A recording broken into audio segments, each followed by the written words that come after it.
A calendar notification appears, then disappears. No meeting follows. The time remains open, but not empty, just unclaimed. In that gap, a small decision begins to form. Not a deliberate one, but a quiet preference. Whether to start something now, or wait. Whether to respond, or let it sit a little longer. There's no external pressure shaping the moment. And that absence becomes the condition itself. Flexible schedules often begin here, not as a structured system, but as a space where decisions are no longer anchored to fixed points. In a shared office, when two people have the same task, but different deadlines, their behavior starts to diverge in subtle ways. One moves steadily, aligning their pace with the expected timeline. The other pauses more often, shifting between tasks, occasionally stepping away. Both are working, but the second person is constantly recalibrating, adjusting effort based on how the moment feels, rather than what the schedule dictates. This recalibration isn't random. It reflects a pattern when time is not externally structured. People begin to use internal signals instead. Energy level, mood, perceived urgency, these become substitutes for fixed timing. Over time, this creates a different kind of rhythm. Instead of a predictable sequence, the day becomes a series of responsive adjustments. In environments where flexibility is the norm, remote work, freelance setups, loosely defined roles, this pattern appears repeatedly. Tasks are not just completed, they are negotiated. Not with others, but with shifting internal states. A message arrives. It's seen, but not answered immediately. Not because it's ignored, but because the timing doesn't feel optimal. There's a subtle calculation happening. Responding now might interrupt something else, or it might feel premature. Waiting allows for a better moment. This delay, repeated across many small interactions, forms a behavior pattern. Decisions are no longer tied to when something happens, but to when it feels appropriate to act. This is where flexible schedules intersect with risk management. In fixed schedules, the risk is external: missing a deadline, arriving late, failing to meet expectations.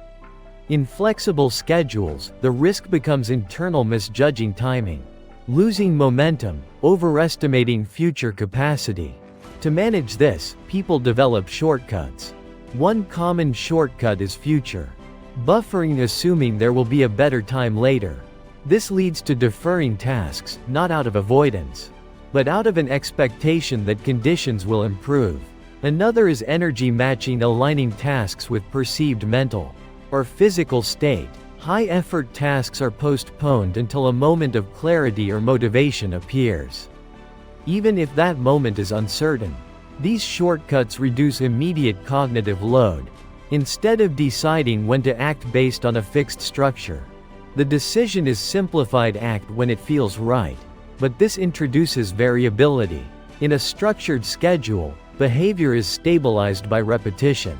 The same actions occur at similar times, reinforcing consistency. In flexible systems, that stability is replaced by responsiveness. Each day can unfold differently, even with the same tasks. This variability becomes visible in small ways. Someone who prefers flexible schedules might start their day at different times. Not because they lack discipline, but because they are adjusting to perceived readiness. Another might cluster tasks into irregular bursts, working intensely for short periods, then disengaging.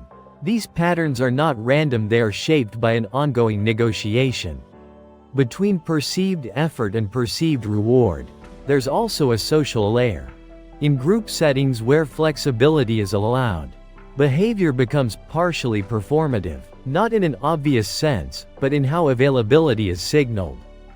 Being online, responding quickly, or appearing active at certain times can serve as subtle indicators of engagement.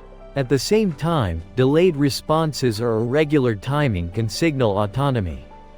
Not explicitly, but through absence of synchronization. This creates a dynamic where flexibility is both a personal preference and a social signal. It reflects not just how someone manages their time, but how they position themselves within a group. Over time, people begin to associate flexibility with control. Not control over outcomes, but control over when to engage. This perception can be reinforcing, even if the actual workload remains the same. The ability to choose timing changes how the work is experienced. This is why, in many cases, people continue to prefer flexible schedules even when they introduce uncertainty. The preference isn't always about efficiency. It's about reducing the feeling of constraint. In rigid systems, actions are often triggered externally by clocks, schedules, or expectations. In flexible systems, actions are self-initiated. This shift changes the perceived source of decision-making. And that perception matters. When actions feel self-directed, even if they lead to similar outcomes, they tend to be experienced differently. The same task can feel less imposed, more chosen. This doesn't eliminate friction. In fact, it often redistributes it. Instead of dealing with external pressure, people manage internal negotiation. Instead of following a schedule, they continuously decide whether to act now or later. This ongoing decision-making can be subtle, almost invisible, but it accumulates. By the end of the day, the path taken may look unstructured, but it reflects a series of consistent patterns, adjustments based on perceived timing, energy, and context. And in that sense, flexibility is not the absence of structure. It's a different kind of structure, one that shifts with each moment, shaped less by fixed rules and more by continuous interpretation. Which raises a quieter question. When time is no longer divided for us, and every moment remains open until we decide otherwise, what exactly are we responding to when we choose to begin?